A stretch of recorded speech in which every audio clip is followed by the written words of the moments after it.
Well, hello there. Oh, frog in my throat. Welcome to my kitchen table, a place in most homes where we can sit with family and friends and just talk for hours. Let's see where we're off to today. We are off to Hartlepool, which is a seaside and port town in County Durham in the northeast of England in the UK. Hartlepool has been a major seaport and has a lot of fishing heritage. And it goes back to virtually when it was founded on day dot. With an estimated population of around 100,000. Now, I think that's a guesstimate because I think it's more than that. But anyway, that's just me. It is the second largest town in County Durham. So if you're ready, take a seat and I'll tell you a story. Today, I want to talk about a lady that, thinking about what my dad would say, how my dad would describe her. He'd say something like, oh, they broke the mould when they made her. Or, oh, they don't make them like that anymore. And both of those sayings would be true. They literally don't make women like this anymore. And it's so sad to say that, because this lady was one in a million. Her name was Norma Bell. And she was a Hartlepoolian. I'm a Liverpudlian. I come from Liverpool. She comes from Hartlepool. So you know what the British language is like, or the English language, you should say.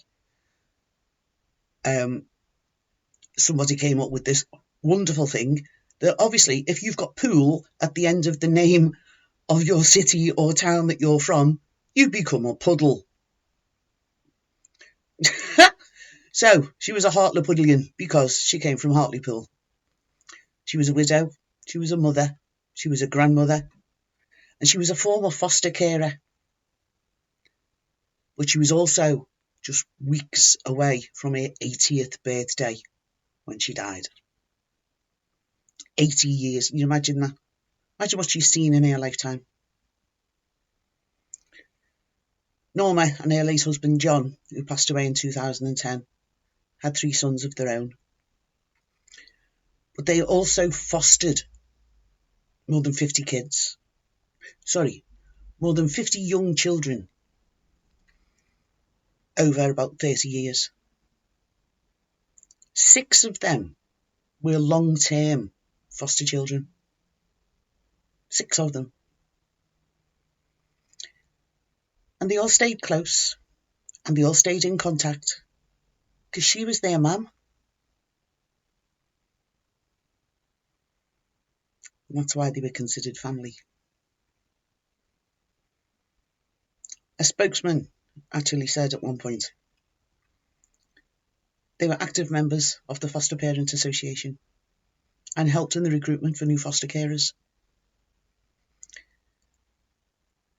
Their commitment was summed up in the annual review of their fostering in 1978, which stated that the standard of care given to the foster children placed in the Bell household has always been of the highest order. Now, that's not just a credit to Mr. and Mrs. Bell, that's a credit to their children as well. Because when children get placed in a home, it's not just the parents that foster, it's the kids as well. So, credit to you guys as well. Mrs. Bell was a fit and healthy woman who stayed active. At 79, she used to go line dancing every week, which is more than I do. She also used to use an exercise bike in her front room, which is more than I do. My exercise bike is like an extension to my wardrobe. Yeah, it's full of clothes. Oh, come on. There's got to be some of you out there that have got an exercise bike. Sorry, a clothes hanger just like mine. She'd also go from her home into Hartlepool town centre, running errands for her children and her grandchildren, and she's seen them all regularly.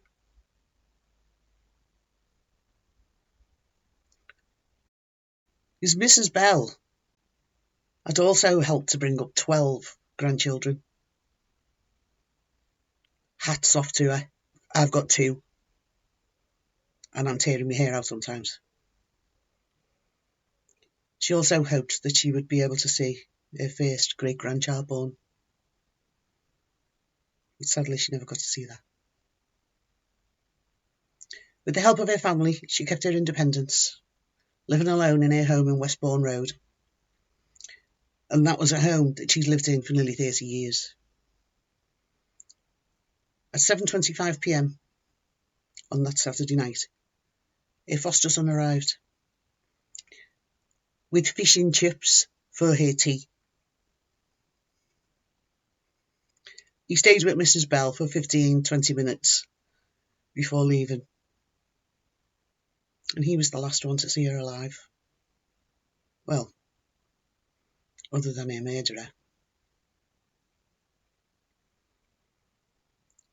Early on the Sunday morning, she was found dead inside their home. The property had also been burgled and set on fire. At around 8:20 on Sunday the 3rd of April 2016, a neighbour saw smoke coming from Mrs. Bell's home and called the fire service. Firefighters had to break down the front door because it was locked, and they discovered Norma Bell's body in a downstairs living room with a wire cable tightly wrapped around her neck.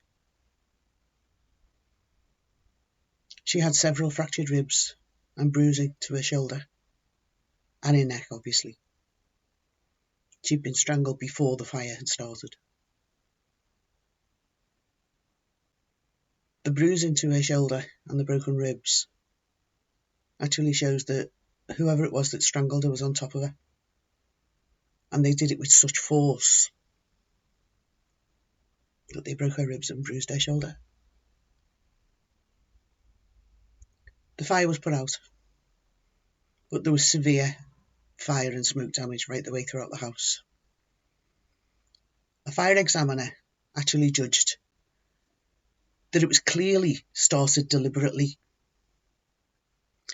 in a living room downstairs and a bedroom upstairs. So they meant business. But they'd also left the gas hob on without lighting it. Obviously, this was an unsuccessful attempt to cause a gas explosion. Police immediately described Mrs. Bell's death as suspicious, calling for any witnesses to come forward and urging people with elderly relatives or neighbours in the area to check on them, just to make sure they're okay. Because this would have been a shock to the system. She was such a vital woman, you know, and the people her age that were around there, everybody will have known her.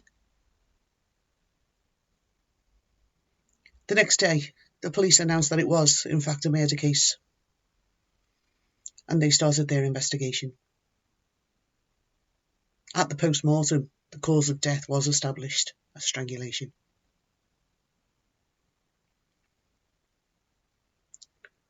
Gareth Dack,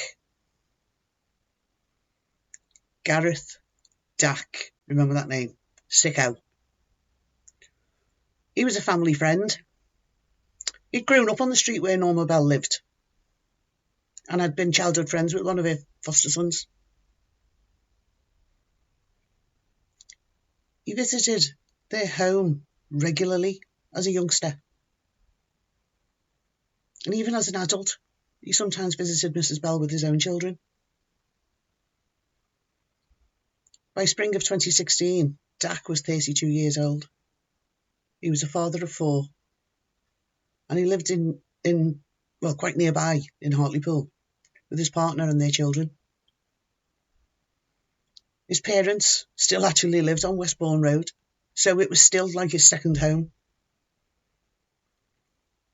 He worked as a maintenance engineer, removing asbestos. Now that's a job I wouldn't like. He earned approximately £41,000 a year, pounds that is, But he was off work. He was on the sick. He was suffering from depression. So that meant money was tight. And he'd borrowed from loan companies, from friends, from family, and ultimately from Norma Bell. You see, Dak had a drug habit. He actually admitted it in court. He regularly used cannabis and cocaine. Given evidence at his trial, he said, "I knew her well. She was a wonderful woman. You always saw her in the street, and she'd make a point of saying hello." A week before Mrs. Bell's death, she'd lent Dak £10. He'd actually asked her for 20 to pay for petrol. But she said no, and when he insisted, she offered 10, and he took that.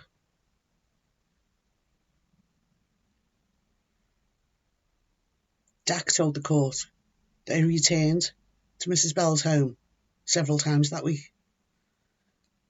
Just, to kind of keep her up to date on his finances and let her know that he didn't have the money to pay her back yet. Yeah, right. According to his version of events, he'd visited Mrs. Bell the evening before she was found dead, and he'd actually borrowed a mobile phone off her, or a cell phone, and he left her safe and well about 9 p.m. He said he then spent the night dealing cocaine from his parents' garage down the road, and had unwittingly bought a TV that, strangely enough, had been taken from Mrs. Bell's home from an unknown man who walked past. It's great, isn't it? He's given testimony in his own defence, and his testimony is, "I bought the telly off a stranger, and I couldn't have killed her because I was dealing drugs at the time."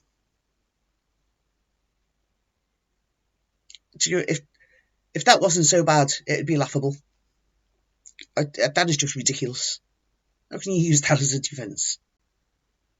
He said he had nothing to do with her death or the fire.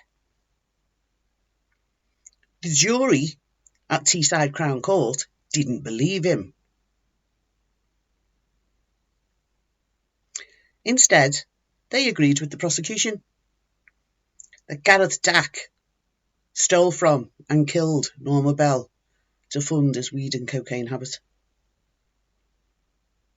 Nobody except Dak knows exactly what happened that Saturday night. But the evidence shows that after rowing with his partner, he left his home nearby at around 8:30 p.m.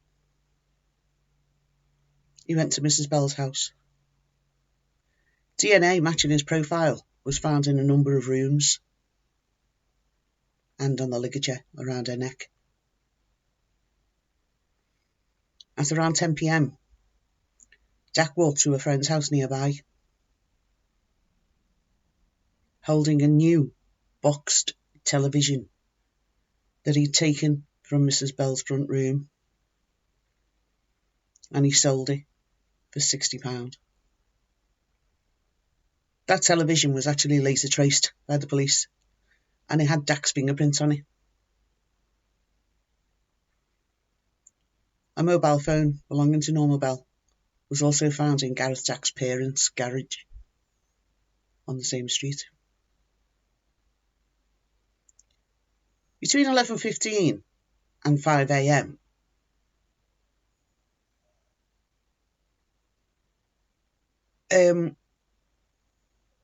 Gareth Dak actually used Mrs. Bell's landline phone to call sex chat lines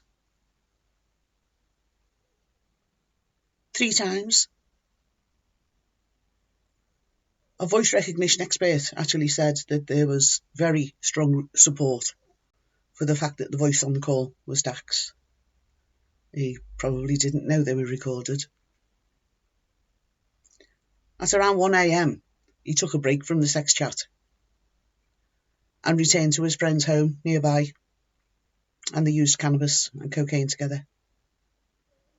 Dax then took his car, which had actually been left outside his friend's home for several days, and he drove it to Westbourne Road, leaving it quite near to Mrs. Bell's home. Not too near, of course, because he knew what was going to happen.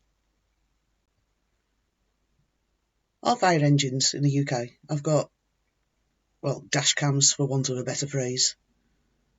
And this, the camera on the fire engine actually filmed Dax's car very close to the scene. When police looked inside it 3 days later, there was £400 cash in the glove box. Approximately £700 was missing from Norma Bell's home.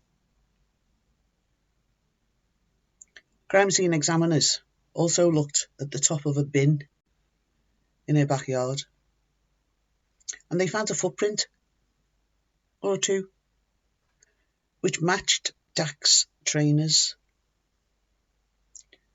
That had been his escape route, you see. Out of the kitchen, shut the door, run down the yard, jump on the bin, over the wall, and he's away. After turning the gas hob on, of course.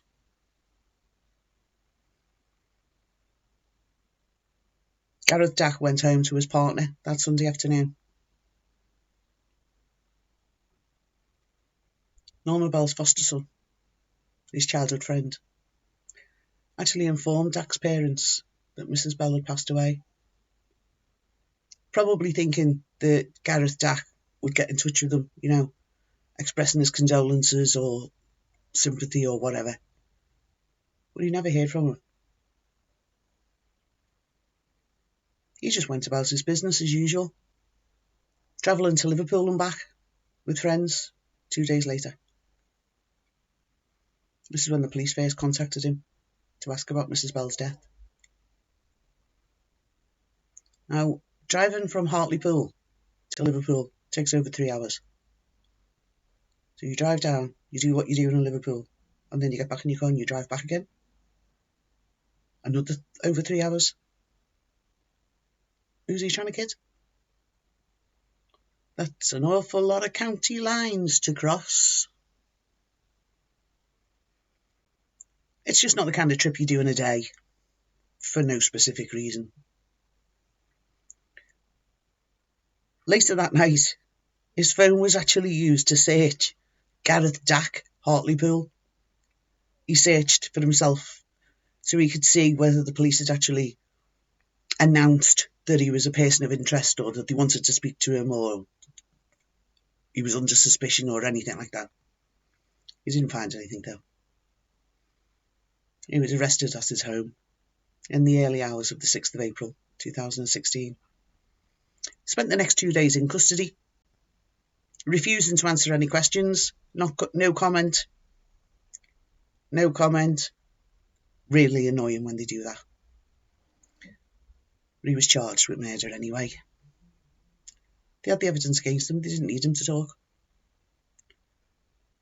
When he was asked why he did not answer detectives' questions when he was arrested, he said, "I thought the police were corrupt and I didn't want to help them." Ha!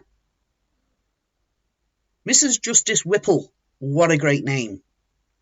Mrs. Justice Whipple described Mrs. Bell as fit and active and in her late 70s, and the head of a close and loving family.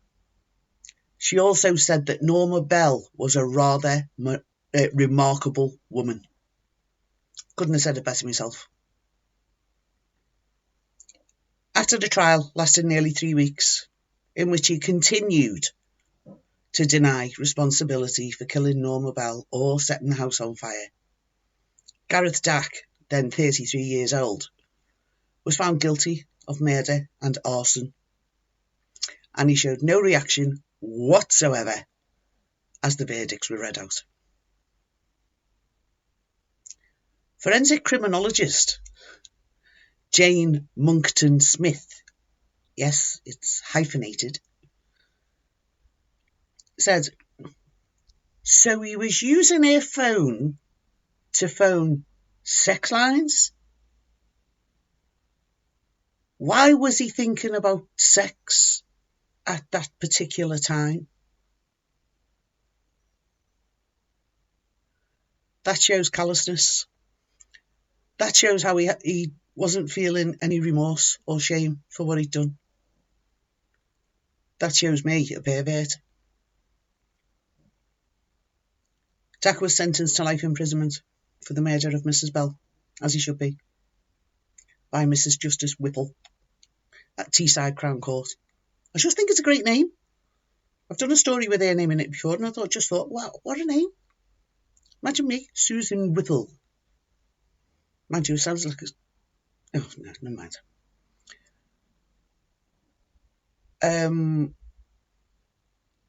At sentencing,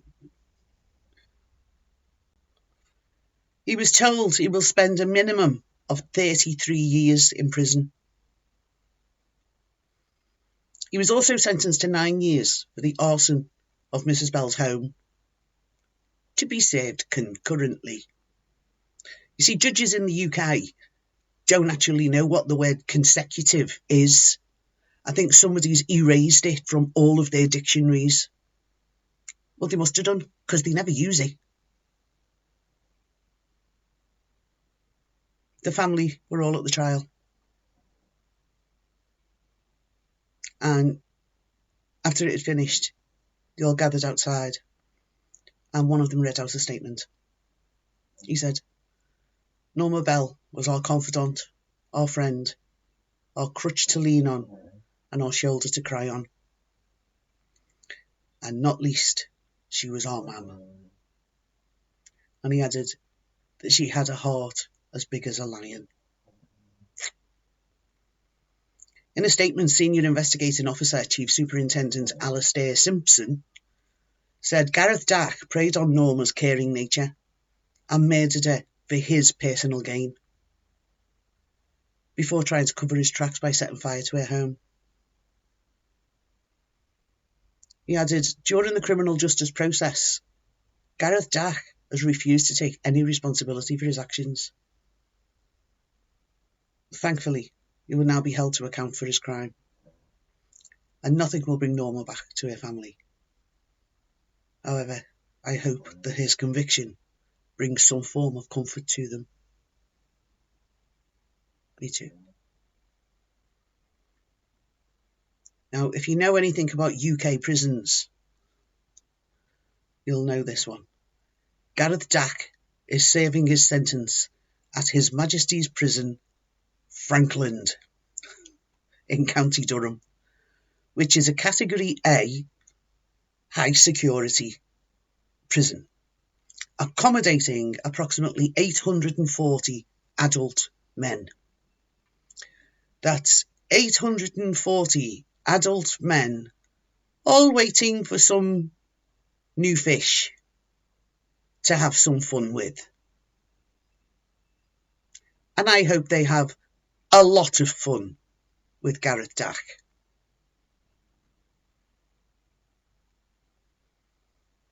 In March 2017, Dack actually had the balls to appeal the length of his sentence. His appeal was denied.